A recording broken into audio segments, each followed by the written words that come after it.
लेकिन 2023 के मामले 2023 के मुस्लिम आरक्षण के कर्नाटक के मामले को अभी इलेक्शन कैंपेनिंग में उसका जिक्र करना, इसके बाद मुस्लिम अपीसमेंट की बात करना, उसके बाद संपत्ति लेकर उसके बंटवारे की बात मुसलमानों में करना, आपको 20 साल से क्या कांग्रेस गवर्नमेंट चाह नहीं रही है कि वहां पर तुष्टीकरण करा जाए और वहां पर बार बार कभी हाई कोर्ट से कभी सुप्रीम कोर्ट से वो रद्द किया जाता है। विधानसभा में बिल तक पास कर दिया था इन्होंने उस रिजर्वेशन बिल के लिए। क्यों कोशिश करते हैं? जब हम संविधान की बात करते हैं तो संविधान में कहीं ये नहीं लिखा हुआ कि धर्म के आधार पर, पंथ के आधार पर रिजर्वेशन मिलना चाहिए, इकोनॉमिक स्टेटस के हिसाब से मिलना चाहिए। लेकिन नहीं, ये लोग लेना चाहते हैं रिजर्वेशन और उस बात में कांग्रेस अड़ी हुई है सिर्फ किसी एक वोट बैंक की राजनीति के लिए, और इनके पास कोई और मुद्दा नहीं है, सिर्फ वोट बैंक की राजनीति करनी है। ठीक है, दानिश कुरैशी जी, इंडिया अलायंस की कोशिश ये है कि मुसलमानों के अपीजमेंट के जरिए मुसलमानों का वोट बैंक हासिल किया जा सके। देखिए, अभी सबसे पहले हमारी बहन ने एक बहुत अच्छी बात कही है, बहुत अच्छा लगा मुझे। उन्होंने ये कहा कि देश के अंदर में धर्म का आधार नहीं होना चाहिए, अपीजमेंट का पॉलिटिक्स नहीं होना चाहिए और जो है समानता के आधार पे होना चाहिए। दिक्कत इनकी क्या है कि ये सारी समानता जो है यहाँ दिखा रहे हैं और सीए में असमान हकों की बात करते हैं, तो ये जो दोहरे मापदंड है ये सामने निकल के आते हैं। दूसरे नंबर की बात मैं आपको एक और बात देखिए, बीच में इंटरप्ट मत करिए। अरे मोहतरमा, इंटरप्ट मत करिए, सुनिए। अरे मेरा मैं खत्म कर लूं, फिर बोलिएगा। मैं खत्म कर लूं। विवेक एक एक करके, रुचिका जी एक एक करके, रुचिका जी सुन लेते हैं दानिश कुरैशी क्या कह रहे हैं। दानिश कुरैशी, किसी सिख भाई को बोलते देखा? रुचिका जी एक सेकंड, रुचिका जी एक सेकंड, मुसलमानों को ही परेशानी क्यों है? ठीक है रुचिका जी एक सेकंड, दानिश कुरैशी जी। देखिए, संदेश खाली में जो कुछ भी हुआ वो एक बर्बर असमान घटना है और उसकी निंदा करनी चाहिए। लेकिन संदेश खाली की इतनी चिंता है, अच्छी बात है, होनी ही चाहिए, महिलाओं की बात है, लेकिन यही मामले आपको नॉर्थ ईस्ट में हो रहे दंगों में नहीं दिखाई पड़े, वहां बहनों में नहीं दिखाई पड़े। दूसरे नंबर की बात, मैं खैर भारतीय जनता पार्टी कांग्रेस का प्रवक्ता नहीं हूँ, ना और किसी पार्टी का हूँ, ना अलायंस में हूँ। लेकिन गृह मंत्री जी वहां पर सुनिए तो, अरे मोहतरमा सुन तो लीजिए। आप अपने तरीके की तरह आप अपने रुचिका अग्रवाल जी एक सेकंड वेट कीजिए, दानिश कुरैशी को पूरा करने दीजिए। दानिश कुरैशी को स्क्रीन पे लेकर आइए मेरे साथ। देखिए, मैं आपको एक बात बताऊं कि अभी जो बात कर रहे हैं, विपक्ष की बात कर रहे हैं कि आपके पहले जो प्रधानमंत्री थे यूपीए के, उन प्रधानमंत्री की बात करते हैं। चलिए, मैं कहता हूं कि छोड़िए उस वक्त के प्रधानमंत्री को, लेकिन वर्तमान प्रधानमंत्री जी ने जो बात कही थी, अगर बात कर रहे हैं ये कि भाई मुसलमान जो है उनके गले का मंगल सूत्र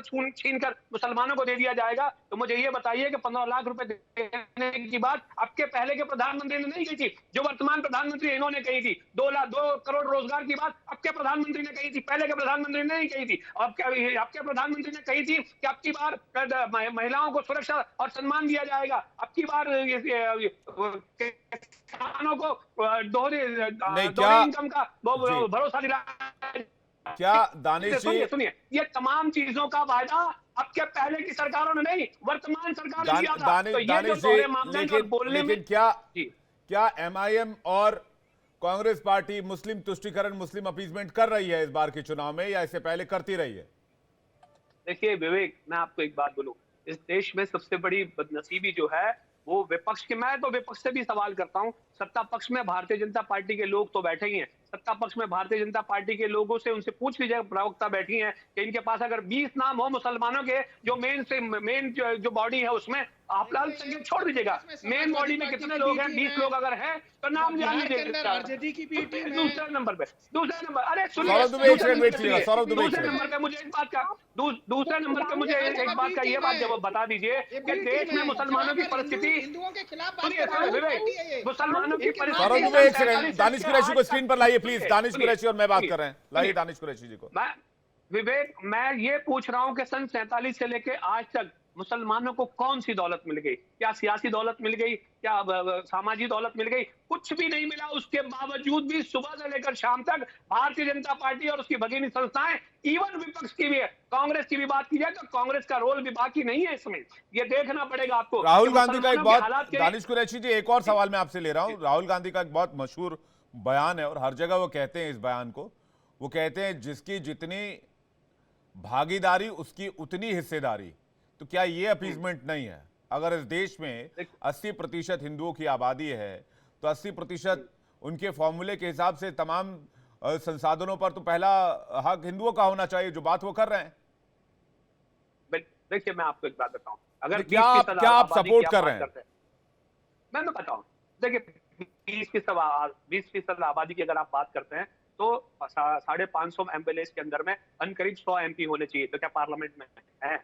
मुझे ये बता दीजिए, ब्यूरोक्रेसी में है? मुझे ये बता दीजिए कि अफसरशाही बाबूशाही में कहां है? आप मुझे बता दीजिए आज की परिस्थिति, आर्थिक परिस्थिति मुसलमानों की जो है 2006 में सच्चर कमेटी का और उसके अलावा भी बहुत सारे कमीशन के आपको रिपोर्ट मिलेंगे। उसके बावजूद भी सुबह से लेकर शाम तक मोदी जी भी गरियाने का काम करते हैं और विपक्ष उसमें कहीं ना कहीं दबने की जो बात करता है। मेरा विरोध उससे है। मैं ये कहता हूं कि आप अपीजमेंट की बात छोड़ दीजिए, आप अपलिफ्टमेंट की बात करिए। आप अपलिफ्टमेंट की बात है और छुप जाते हैं, और वो जो है प्रेम कुमार जी के पास आ रहा हूं, वो तो आपके सामने ही है। वो तो टिकट देने की बात तक नहीं करते। भाई प्रेम कुमार जी, इनका तो कहना है कि भाई सबने अपने अपने हिसाब से इस्तेमाल किया और सबने अपने, और उसके लिए रिप्रेजेंटेशन कहीं कुछ है ही नहीं। अगर 20% की भी बात हो तो कहते हैं कि 80, 90, 100 में एमपीज तो होने चाहिए 543 में। देखिए यही तो दिक्कत है कि इस देश में चुनाव आते ही कोई मुसलमान बन जाता है, कोई हिंदू बन जाता है। अरे मतदाता बन करके वोट किया जाए तो, नहीं तो जैसे AIMIM है केवल मुसलमानों की बात करेंगी, तो फिर उसी तरह से अगर भारतीय जनता पार्टी को केवल हिंदुओं की बात करनी है तो वो भी अपना नाम हिंदू जनता पार्टी रख ले। लेकिन हमने तो देखा है कि अलीगढ़ मुस्लिम विश्वविद्यालय हो या दिल्ली में जामिया में हो, वहां SC ST का रिजर्वेशन किसने खत्म किया? भारतीय जनता पार्टी की सरकार में तो खत्म हुआ है, पहले किसी और में तो नहीं हुआ है। तो मुस्लिम अपीजमेंट तो मोदी की सरकार में भी हुआ है, और तभी वो पसमानदा मुसलमान की बात कर रहे हैं, उन्हीं सब आधारों पर कर रहे हैं। तो वोट लेने की, इसीलिए कभी वो मोहम्मद शमी के लिए एक अलग किस्म से भाषण नरेंद्र मोदी जी का होता है, और फिर अगले दिन फिर हिंदू मुसलमान के रूप में एक अलग किस्म से होता है, जिसमें मुसलमान घुसपैठिए हो जाते हैं, अधिक बच्चा पैदा करने वाले हो जाते हैं। तो ये चुनाव की भाषा है। चुनाव के समय में अतिरेक भी है, थोड़ा जरूरत से ज्यादा भी लोग बोल रहे हैं, इससे बचने की आवश्यकता है। वोटर बन के वोट करें। दानिश कुरैशी कुछ कहना चाह रहे हैं। दानिश कुरैशी जी। हाँ। देखिए विवेक जी, मैं ये कहता हूं कि भारतीय जनता पार्टी तो मुसलमानों के विरोध की राजनीति करती है, वो खुले तौर पे नजर आता है। लेकिन मुझे ये बता दीजिए कि आर्टिकल 341 में पसमानदा मुसलमानों की आज जो बात नरेंद्र मोदी कर रहे हैं, उस वक्त तो भारतीय जनता पार्टी नहीं थी। उस वक्त तो इनकी भगीनी संस्थाएं काम कर रही थी।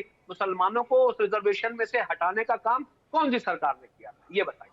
पूछ लीजिए प्रेम कुमार जी। प्रेम कुमार जी जल्दी से रिएक्शन। प्रेम कुमार जी। नहीं, मैं समझ नहीं पाया कि कहां से रिजर्वेशन हटाने की बात बोल रहे हैं। आर्टिकल 341 की बात कर रहे हो? जो नोटिफिकेशन लगाया था जवाहरलाल नेहरू सरकार ने, उसकी बात कर रहा हूं मैं। हाँ तो क्षमा कीजिए, मैं उस बारे में अनभिज्ञ हूं, अभी नहीं प्रतिक्रिया दे सकता। दानिश कुरैशी जी, उनका जवाब आ गया, कह रहे हैं इस बारे में वो अभी और स्टडी करेंगे। रुचिका अग्रवाल से मैं फाइनल आंसर ले रहा हूँ। रुचिका जी। विवेक जी देखिए, अभी प्रेम कुमार जी बोल रहे थे कि हम हिंदू मुस्लिम नहीं होना चाहिए।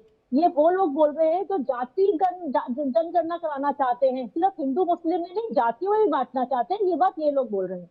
दानिश जी अभी बात कर रहे थे कि दानिश जी को तो तुष्टीकरण नजर नहीं आ रहा है जो इनकी जो ये लोग करते हैं। अभी आप ही लोग स्क्रीन पर दिखा रहे थे किस तरीके से अपीजमेंट के लिए ओवैसी जी ने 20 शॉप के आगे काटो करा।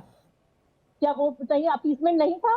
वो अपीजमेंट था, पूरा फुल प्रूफ अपीजमेंट था। जब ये खड़े होके ओवैसी जी कहते हैं स्टेज पे खड़े होके कि जब मोदी चले जाएंगे और योगी मठ में चले जाएंगे तब तुम्हें कौन बचाएगा, क्या वो हेट स्पीच और वो तुष्टीकरण नहीं होता? वो तुष्टीकरण इनको नजर नहीं आता। जिस तरीके की बातें ओवैसी जी करते हैं या इनकी पार्टी के लोग करते हैं, वो तुष्टीकरण। ठीक है रुचिका जी, मुझे लगता है कि हर पार्टी अपने हिसाब से बयान दे रही है और हर पार्टी को लग रहा है कि चुनाव की इस पूरे महासमर में अपनी रणनीति कैसे तय करनी है, वो हर पार्टी अपने हिसाब से तय कर रही है।